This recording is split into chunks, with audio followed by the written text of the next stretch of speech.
Assalamualaikum warahmatullahi wabarakatuh. Kembali lagi di channel cerita horor.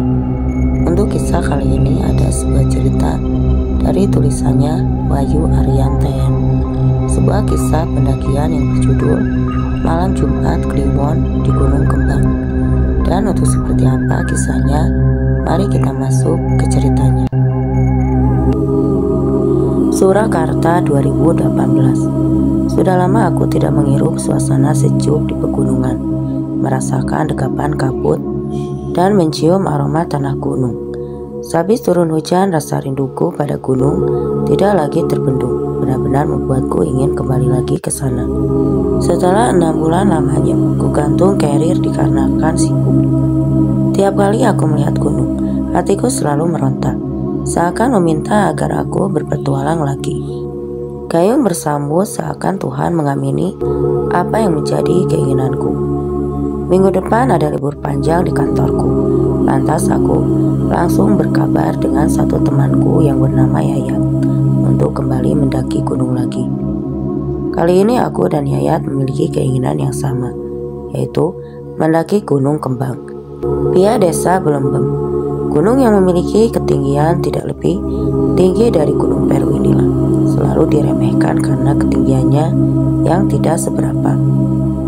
Tapi banyak di antara mereka mengaku kapok dan tidak ingin mendaki ke sana lagi setelah merasakan medan sadis yang harus dilalui agar sampai ke puncaknya.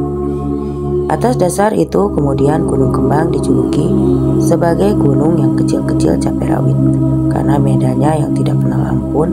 Aku dan Yayat berencana berangkat Rabu malam hari dari Surakarta dan rencana naik esok harinya tidak terbesit sedikit pun tentang hal-hal negatif di kepala kami berdua, karena bukan hal baru buat kami mendaki di hari Kamis Jumat.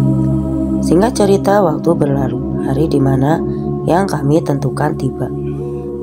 Setelah sama-sama lelah bergelut mencari penghidupan di dunia, kami berdua berangkat malam hari dengan menggunakan bus dengan kecepatan yang kian lama kian melesat. Kecepatan bus terus berjalan membelah jalanan malam hari kala itu. Sementara aku dan Yayat menghabiskan waktu perjalanan kami dengan tidur. "Mas, sudah sampai mas, bangun." Aku dengar suara sambil menepuk bahuku berkali-kali. Alhamdulillah, aku telah sampai di terminal Mendolo jam 3 pagi. Udara dingin menyambut kedatanganku dengan Yayat, hingga langsung menyebabkan bulu kuduk menari-nari sendirinya. "Dingin banget ya Dot," celetuk Yayat. "Iya, sudah lama juga aku gak merasakan begini juga, jadi rasanya dingin sekali. Ayo, ngopi dulu Dot di warung sana," ajak Yayat sambil menunjuk warung yang ada di pojokan terminal. Aku dan Yayat lantas melangkah ke warung yang dimaksud Yayat. Perlahan dan perlahan langkah kami semakin mendekat. Sebuah pemandangan tidak enak menyambut penglihatan di kedua mataku. Ya, aku melihatnya. Sesosok makhluk seukuran manusia dewasa laki-laki, berkulit pucat, menunduk di salah satu sudut warung dengan taring yang tumbuh di mulutnya. Ia tampak sedang asik menatap salah satu menu makanan yang ada di dalam warung itu. Rasanya melihatnya saja aku tidak ingin, tapi apalah daya, mataku terlanjur melihatnya. Sosok yang menurutku hampir sama dengan tokoh gerandong di serial Nenek Lampir itu sempat melihat ke arahku dengan air liur yang bercucuran keluar dari dalam mulutnya. Jijik sekaligus seram yang kurasakan kala itu. "Yat," ucapku tiba-tiba memanggil Yayat setelah melihat sosok tersebut. "Gimana Dot? Ayolah, sudah dingin nih," jawab Yayat kesal sambil terus berjalan ke arah warung. "Yat," panggilku lagi sambil menarik kirnya dari belakang, lantas mengajaknya menjauh dari sana. Apa-apaan sih lu Dot?" ucap Yayat dengan muka kesal. Tanpa menjawab, aku membawa Yayat pergi menjauh dulu dari sana. Setelah aku rasa cukup aman, barulah aku menjelaskan atas apa yang aku lihat barusan. "Dot, aku ngerti maksudmu," ucapnya menyela perkataanku. "Hah?" jawabku bingung. "Ngerti apa Yayat? Aku jadi temanmu bukan baru sore kemarin. Kamu ngerti, seperti ini kan sudah lama, Dot, ujar Yayat yang ternyata sudah hafal denganku yang punya kemampuan melihat dan merasakan hal-hal ganjil sejak lama. Iya, aku melihatnya, tapi sudahlah, gak usah dipikirkan. Kita cari tempat lain saja yuk, oke? Setelah mengisi perut yang sejak bangun tidur keroncongan, lantas aku dan Yayat memanfaatkan jasa ojek di terminal Mondolo untuk melanjutkan perjalanan kami menuju ke base camp pendakian. Tahu informasi dari siapa, Mas? Naik ke Gunung Kembang? Tanya driver ojek tiba-tiba. Dari Facebook, Pak. Kembang baru dibuka buat pendakian ya? Jawabku sambil bertanya. Iya, Mas.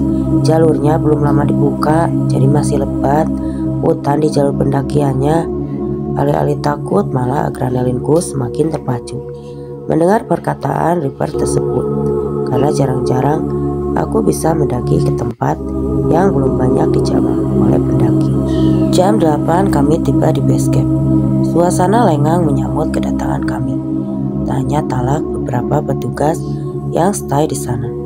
Dot, tidur dulu yuk. Semalam tidak nyenyak tidur di dalam bus, ajak Yayat saat baru tiba di base camp. Apakah kesorean ya? Nanti sampainya? Enggak, paling juga cepat sampai puncaknya. Ya wis, aku juga lelah. Saat itu aku dan Yayat masih berpikiran bahwa Kembang adalah gunung yang ramah dan gak perlu waktu lama untuk pendakiannya, karena ketinggiannya yang tidak lebih dari 2500 mdpl. Tolong jangan meniru pemikiran kami yang menilai gunung hanyalah dari ketinggiannya. Suasana base camp yang sepi seakan mendukung untuk kami berdua rehat, tidur sebentar sebelum mulai pendakian. Masing-masing dari kami tidur beralaskan tikar dengan bantal karir yang kami bawa. Akibat tubuh yang lelah akibat perjalanan, mataku perlahan berat dan padam di tengah larutnya. Aku dalam tidur di bawah alam bawah sadar ini. Aku diberikan sebuah pertemuan. Aku sempat bingung siapa yang sebenarnya mendatangiku di antara gelapnya penglihatanku dalam mimpi kala itu. Dia perlahan datang dengan memanggil namaku berkali-kali. Siapa? Tanyaku terus menerus dalam hati. Lama-lama seseorang tersebut tampak di depan mataku. Ayo Indra, pulang. Panggilanku ketika di rumah Indra. Kalau di tongkrongan dengan Yayat, aku dipanggil Codot. Setelah apa yang dikatakannya, lantas aku tahu ternyata ia adalah ibuku. Bu, ibu, ayo pulang, Indra.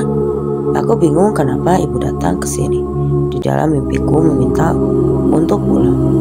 Baru saja aku ingin membuka mulut untuk bertanya sebenarnya ada apa dan kenapa ibu mendatangiku lewat mimpi. Tiba-tiba tidurku terkoyak, tak kalah ketukan tangan di pundak membangunkanku. Dot, bangun, ucap Yayat membangunkanku. Apa toh? Jawabku kesal. Jam berapa ini? Susah benar dibangunin.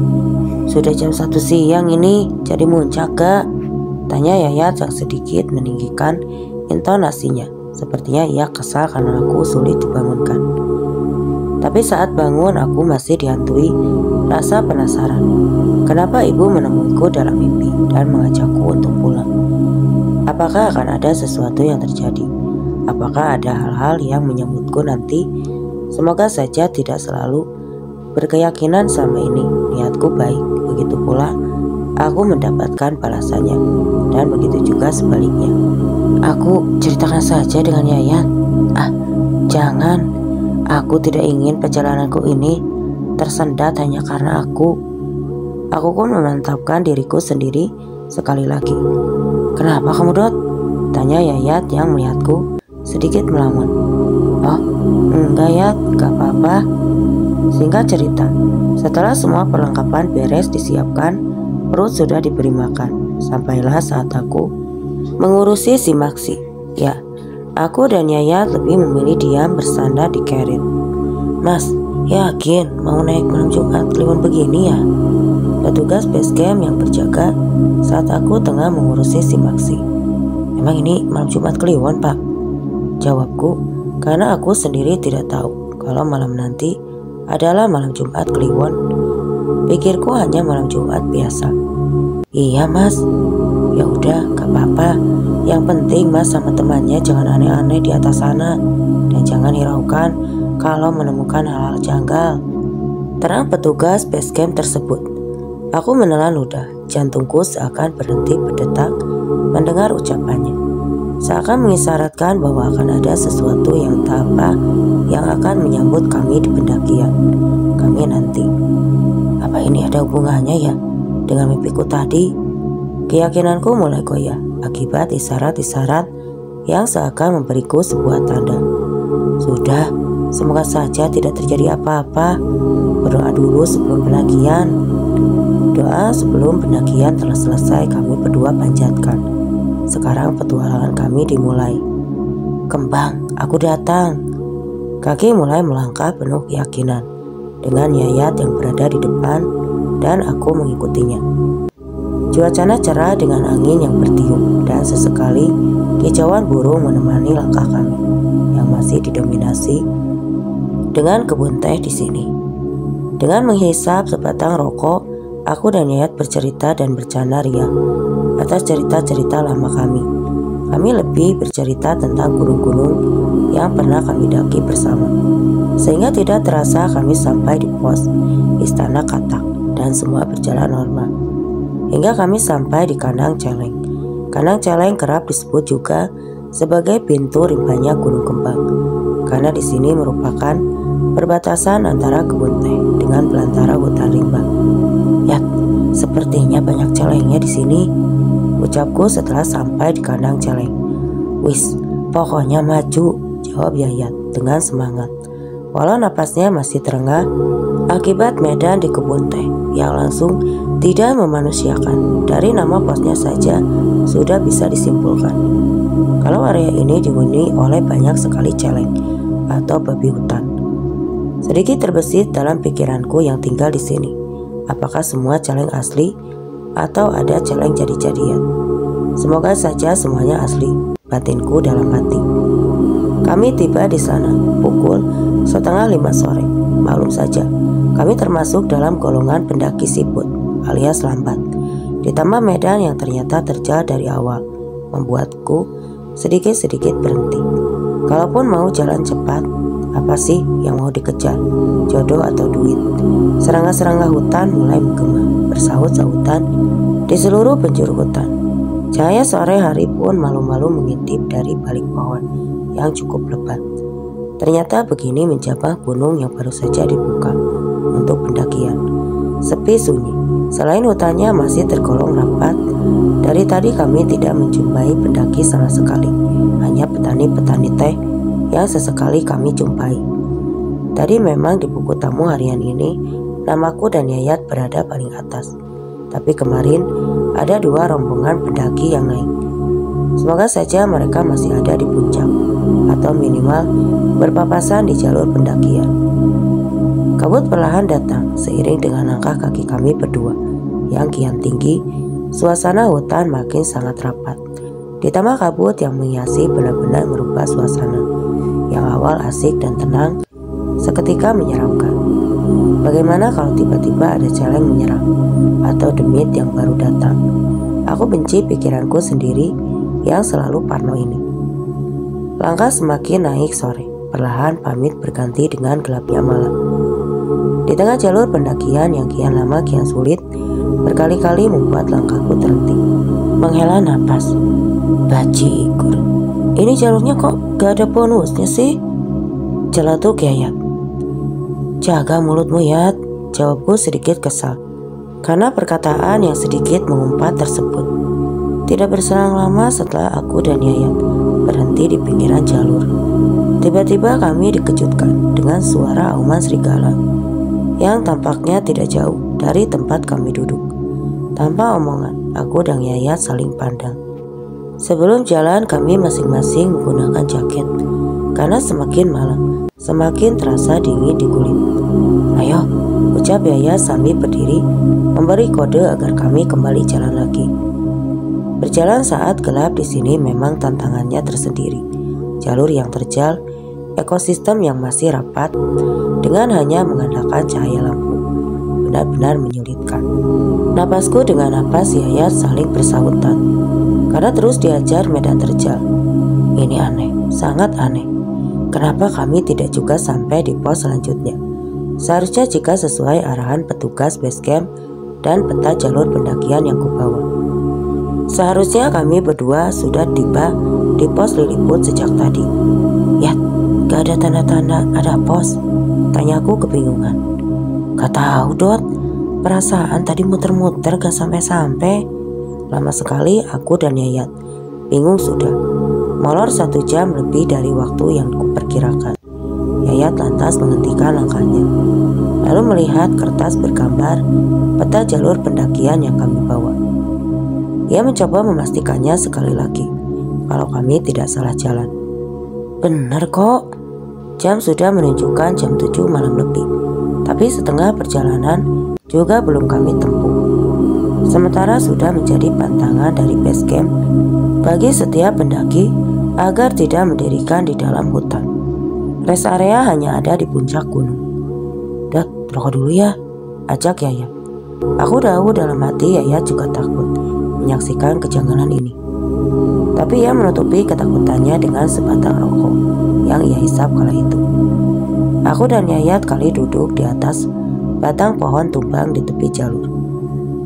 Suara serangga hutan masih terus menemani kami. Auman serigala juga berkali-kali masih kerap sampai di telinga kami berdua, yang cukup membuatku dan Yayat merasakan bergidih kami berdua. Walau aku tidak mengatakannya, tapi aku yakin Yayat tahu bahwa aku takut. Jalan lagi ya, ajakku, karena tiba-tiba perasaan aneh muncul di batinku. Kami berdua kemudian jalan lagi, menyusuri jalanan pendakian yang terus-terusan mengajar kami tanpa kenal ampun. Tanjakan demi tanjakan kami injak dengan mantap, walaupun dengan perasaan ragu. Waktu berlalu, dan kami merasa kami hanyalah berputar-putar di area sini. Yat, lalu Yayat berhenti, terdiam sejenak. Sepertinya ia paham maksudku. Di antara rasa takut yang terus menyaut, aku tetap berusaha tenang dengan rapalan-rapalan doa yang kubaca. Namun kabut datang semakin tebal, mengacaukan pandangan kami berdua. Hutan yang menurutku sekarang menjelma menjadi hutan yang ada di serial film Harry Potter. Seram. Yayat mengajakku kembali berjalan lagi, meniti tanjakan yang entah kapan habisnya. Di antara doa yang terus kurapalkan, aku merasa punggungku yang tiba-tiba hangat. Aku merasa bahwa ini adalah sebuah pertanda. Benar saja, tidak berselang lama ada sesuatu yang mengejutkanku dan Yayat. Apa itu, Dot? Jika aku menghentikan seksama, seperti suara-suara gerombolan orang atau hewan berjalan, sedang berlarian di antara semak-semak. Lantas kami arahkan headlamp yang kami pakai ke segala arah. Takutnya itu adalah hewan buas yang sedang bersiap menyantap kami berdua. Tapi sayangnya cahaya headlamp tidaklah sanggup menembus kabut yang cukup tebal. Terus kucari dari mana suara itu berasal. Di atas pohon, di antara pohon, hingga di bawah jurang, hingga akhirnya saat kabut agak terbuka, headlampku tertuju di suatu lembahan di sebuah kanan tempat kami berdiri. Kudapati sekumpulan sosok seperti manusia, tapi berukuran kecil, sedang berlarian, yang sepertinya sedang mengejar sesuatu. Aku masih belum mengerti makhluk apa itu. Makhluk hidup sebangsa kami atau demit penghuni gunung ini. Namun sial, salah satu di antara mereka ada yang merasa kalau sedang aku perhatikan. Matanya terlihat mengarah padaku. Ya Allah, rasa takutku seketika memuncak. Sontak aku pun langsung mengajak Yayat kembali berjalan lagi. Kali ini dengan langkah yang cepat. Yat, ayo jalan lagi, cepat. Ada apa, Dot? Tanyanya bingung. Sudah, ayo jalan saja, cepat, nanti aku ceritakan, jawabku dengan sedikit meninggikan nada bicaraku. Posisi ini berubah, berada di depan Yayat, mengikuti di belakangku. Sebenarnya ada apa, Dot? Tanya Yayat lagi. Wes, sudah, diam dulu, pokoknya jalan, sampai aku berhenti nanti. Tidak peduli napasku tersengal-sengal dan jantungku yang semakin berdebar. Aku terus berjalan ke arah jalur yang kuyakini yang sebenarnya aku sendiri tidak tahu. "Dot, aku lelah, Dot," ucap Yayat. "Tahan sebentar, ayo jalan dulu." Suara serigala sesekali masih terdengar di telingaku. Suara semak belukar juga masih jelas terdengar.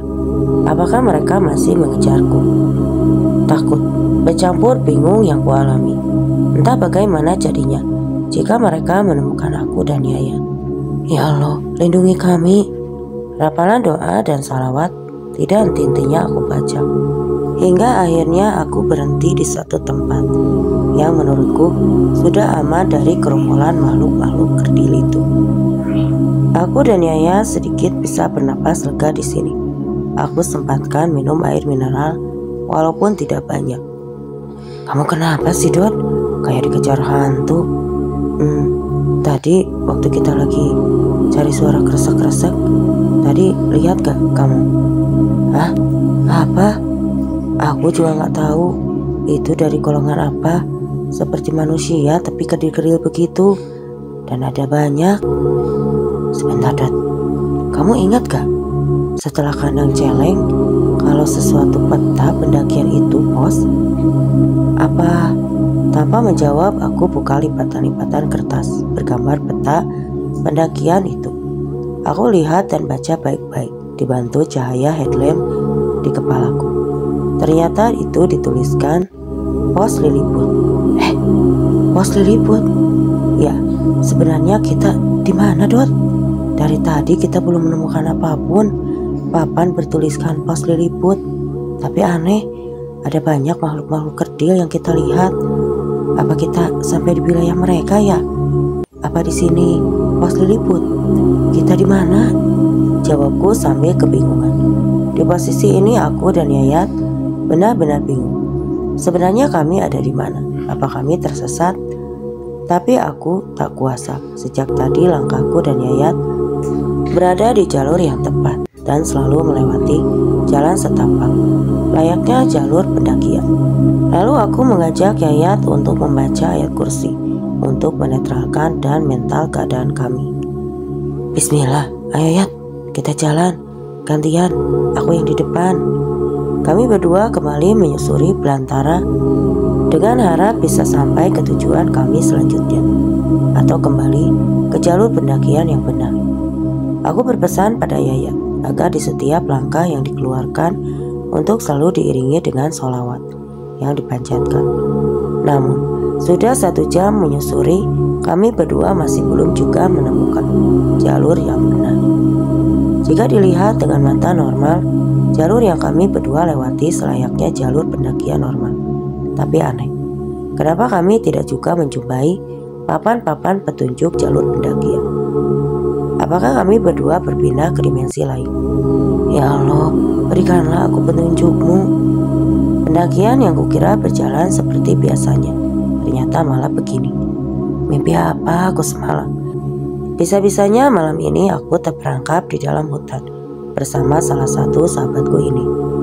Kulihat jam yang melekat di tangan sudah menunjukkan pukul 9 lebih dari jam malam. Aku dan Yaya terus berusaha tenang, walau dalam hati rasa takut yang tidak terbendung sudah menyelimuti perjalanan kembali. Kami melanjutkan hanya dengan satu modal kami, yaitu keyakinan kalau kami bisa kembali ke jalur pendakian yang semestinya, dan kami berdua bisa sampai puncak malam ini dan istirahat di sana. Sungguh aku tidak mengharapkan terjebak di wilayah yang tidak aku mengerti ini. Aku hanya ingin kembali lagi. Aku hanya ingin menikmati pendakianku. Kali ini tanpa hal-hal seperti ini. Ayo Yat, ayo semangat. Pasti kita bisa. Ucapku kembali menyemangati Yayat dan diriku sendiri. Kali ini jalur yang kami lewati lebih miring dari sebelumnya. Untung kabut sudah hilang, jadi tidak ada lagi yang menghalangi penglihatan kami. Naik turun menyusuri jurang kami lewati berkali-kali, sampai di titik di mana kami berdua benar-benar lelah, dan mental kami berdua sudah sangat terkuras akibat diputar-putarkan di tempat ini. Kesunyian malam kala itu benar-benar terasa sangat lama bagiku dan Yayat. Waktu yang namanya berjalan 1 jam tapi bisa berjam-jam.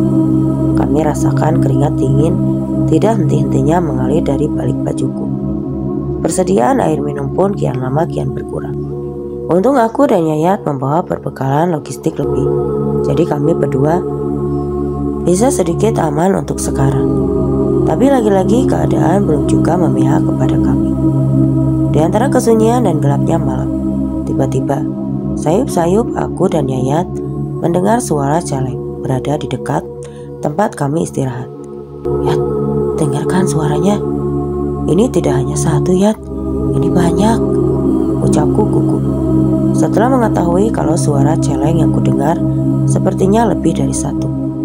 Ayo, cari tempat persembunyian yang jauh dari jalan ini. Sepertinya celeng-celeng itu bakalan lewat di jalan ini, ajak Yayat dengan hati-hati. Aku dan Yayat melangkah lagi mencari tempat aman untuk kami berdua bersembunyi dari gerombolan celeng-celeng yang akan mendekat itu.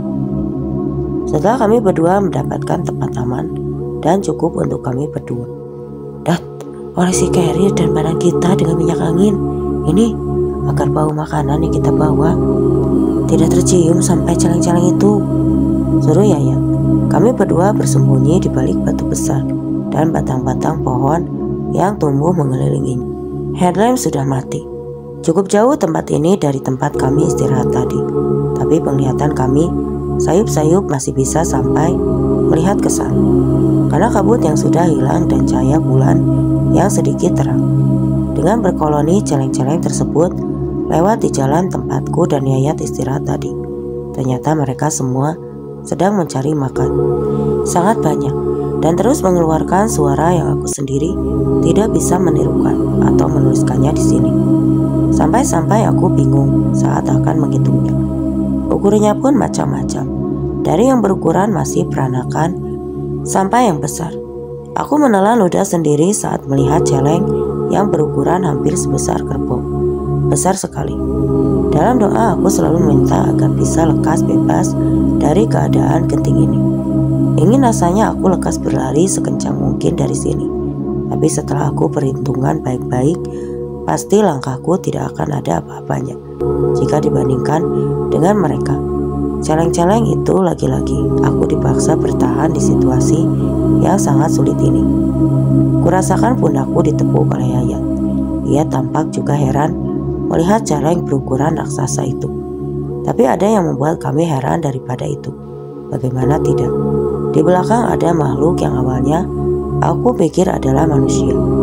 Karena bentuk tubuh dan ukurannya yang tidak jauh berbeda dengan aku dan Yayat.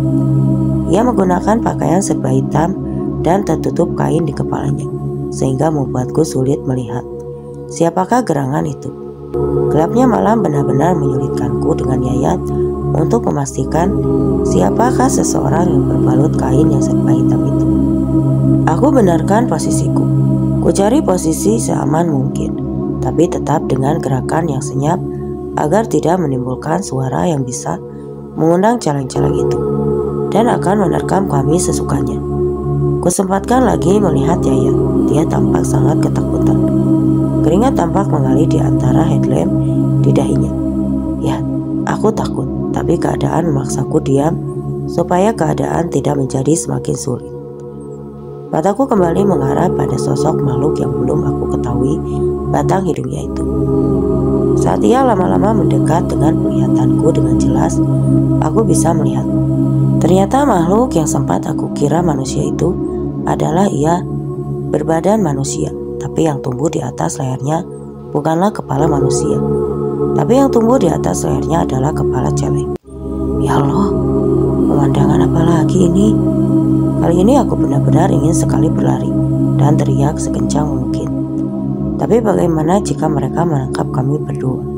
Bagaimana jika aku dan Yayat dijadikan sebuah hidangan bagi mereka malam ini? Rapalan doa semakin cepat aku panjatkan. Napas Yayat aku dengar ngos-ngosan di telingaku. Aku barusan, ia juga melihatnya. Sosok yang entah siluman celeng atau apalah. Itu lantas aku memberikan kode pada Yayat agar tetap tenang dan diam sampai apa yang ada di depan mata kami ini hilang. Aku sempatkan lagi melihat jam, tapi anehnya jam yang tadi baik-baik saja tiba-tiba mati entah kenapa. Ya Allah, aku hanya bisa memanjatkan doa padanya. Apa ini arti mimpiku tadi? Dan apakah ini alasan ibu mengajakku untuk pulang? Kondisi kami yang semakin lemah tidak kami hiraukan. Yang terpenting saat ini adalah menguatkan mental kami. Tubuh boleh lemah, tapi asalkan hati, pikiran, dan mental kami harus kuat. Aku yakin semua ini bisa kami lalui. Pokoknya setelah mereka hilang dari mataku, aku harus jalan lagi. Aku yakin aku bisa terbebas dari semua ini. Selama aku yakin, pasti Allah selalu bersamaku. Singkat cerita, pemandangan mengeringan itu hilang dari mataku dengan sedikit menghela napas lega. Kemudian aku mengajak Yayat berjalan lagi. Kali ini rencanaku adalah mencari tempat terbuka agar bisa melihat dengan bebas di mana posisi kami berdua berada. Tapi lagi-lagi keadaan mempersulit kami. Kabut datang perlahan menghalangi penglihatan kami. Apakah ini ulah dari para dedemit di sini yang tidak rela kami berdua bisa terbebas dari sini? Kali ini aku dan Yayat melantunkan sholawat agak kencang di setiap langkah kami, masih dengan modal keyakinan. Kami berjalan entah sudah jam berapa ini. Pokoknya aku kudu keluar dari sini malam ini juga. Susahnya kami berdua berjalan menembus belantara dan kabut ini, hingga saat aku dan Yayat tengah merebahkan lelah di antara kabut yang masih tebal. Cahaya senter terlihat dari arah bawah. Lihat itu, Yat. Yayat menunjuk ke arah cahaya. Antara haru dan takut, perasaan kami berdua. Harunya adalah jika cahaya itu berasal dari pendaki atau warga dekat sini, maka selamatlah kami. Tapi jika cahaya itu berasal dari makhluk-makhluk jadi-jadian yang berniat buruk dengan kami, maka habislah kami berdua. Kakiku dan Yayat sudah sangat lelah jika harus digunakan untuk melangkah cepat, sementara makhluk misterius itu semakin dekat ke arah kami. Aku dengan Yayat saling berpandangan dan berdoa agar yang datang itu merupakan makhluk kiriman Tuhan yang akan menolong kami berdua. Cahaya senter itu semakin dekat, dan terdengar langkah kakinya hingga ke telingaku. Sampai akhirnya, "Leh, kalian mau pergi kemana?" tanya seseorang misterius itu. Kumantapkan hati dan memberanikan diri. Melihatnya, yang kulihat pertama kali adalah kakinya. Apakah kakinya menginjak tanah ataukah melayang? Tengokan kepalaku sedikit demi sedikit, aku lihat ternyata kakinya masih menginjakkan tanah. Semakin ke atas, semakin ke atas. Sekarang yang kulihat adalah seorang manusia. Laki-laki setengah tua, berkumis dengan ikatan kain batik di kepalanya, sedang berdiri menghadapku dan Yayat. "Lek," ucapnya lagi. "Enggi pak, kulo kalian rencang pada muncak, tapi kulo nyasar. Dumugi temeriki, jalannya bukan ke sini. Nah, mari bapak antar saja." Aku dan Yayat saling tatap. Kami berdua kebingungan. Apakah bapak ini benar-benar akan mengantar kami berdua, atau malah akan menambahkan kesulitan keadaan kami? "Pak, bapak rumahnya di mana?" tanya Yayat. "Bapak orang sini, nak.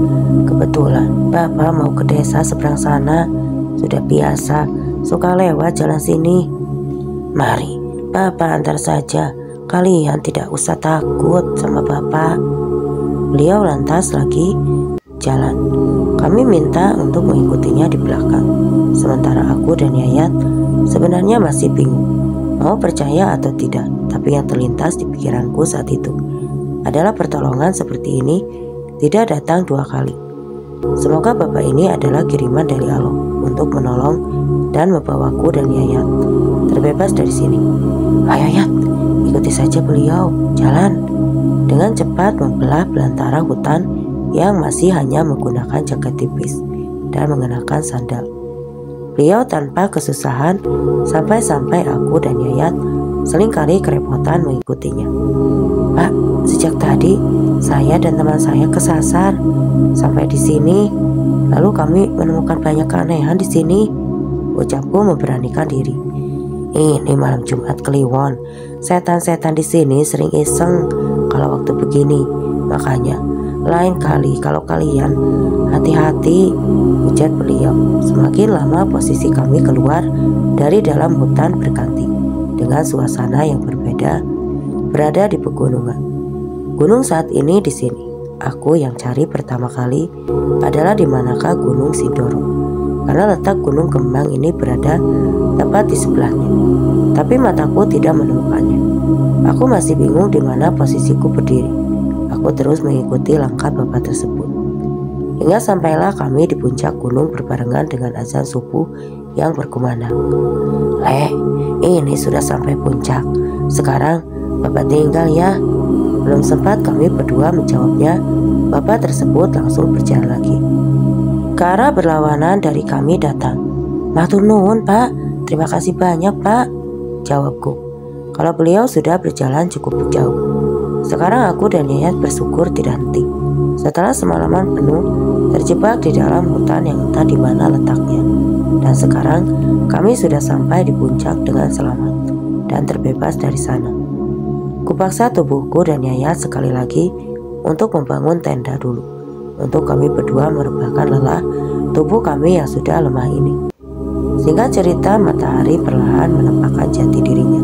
Kami yang berada di dalam tenda merasakan kehadirannya. Malam yang dingin dan sunyi berganti dengan hangatnya mentari pagi. Setelah cukup dengan tidur, kubuka tenda dan memasak untuk kami sarapan pagi ini. Di luar tidak seorang pun kami temui. Hanya ada tenda kami yang berdiri. Setelah semuanya beres, kusempatkan foto-foto dengan Yayat. Sebelum turun ke base camp, aku kembali melihat jam tanganku yang semalam tadi. Tapi anehnya di sini jamku normal lagi. Aku tidak mau berpikiran dulu. Sekarang yang berpenting, sekarang hanyalah turun dengan selamat. Di pagi setelah siang, tepatnya pukul 10 pagi, kami berdua sudah turun sebelum sempat aku menemukan beberapa celeng peliharaan di puncak, sehingga membuatku teringat dengan kejadian malam. Sudahlah lupakan. Sekarang turun seperti perjalanan naik. Saat turun tidak seorang pun kami temui. Kami melangkah dengan hati-hati karena kami tidak ingin kejadian semalam berulang lagi. Perjalanan turun tidak menemukan rintangan apapun. Yang ada hanyalah turunan-turunan terjal selayaknya gunung-gunung. Sehingga cerita setelah melewati hutan dan perkebunan teh, kami pun sampai di base camp dengan cepat. Di sini kami melaporkan semua data dan sampah yang kami bawa. Tidak satupun sampahku yang kurang, menandakan bahwa diriku ini tidak membuang sampah di waktu di puncak. Ingin rasanya aku menceritakan cerita semalam pada mereka, tapi biarkan. Ini menjadi ceritaku sendiri dan Yayat. Biarkan ini menjadi pelajaran kami berdua, agar lebih berhati-hati dalam mendaki gunung. Setelah urusan administrasi selesai, kami berdua mengistirahatkan tubuh sebentar, lalu mandi dan mengisi perut yang sudah keroncongan ini. Setelah semuanya selesai, kami berdua pulang dengan pertanyaan yang belum kami ketahui. Jawabannya yang pertama, di manakah saat kami tersesat semalam? Di dimensi lain atau di mana? Lalu yang kedua, siapakah bapak-bapak semalam? Belum sempat aku tanya siapa nama beliau. Ingin rasanya aku bertemu dengannya, sekedar untuk mengucapkan terima kasih sekali lagi. Akhirnya aku dan Yayat kali ini pulang ke kota kami dengan rasa yang dipanjatkan. Pendakian yang kukira akan semulus seperti pendakian-pendakian sebelumnya, ternyata malah memberiku cerita semenantang ini. Semoga ini menjadi pelajaran untukku dan kami berdua. Oke teman-teman, sekian untuk kisah kali ini. Dan semoga saja apa yang saya bawakan kali ini bisa dijadikan pembelajaran untuk kita semua. Dan semoga saja cerita yang saya bawakan bisa menghibur. Terima kasih sekali lagi. Wassalam.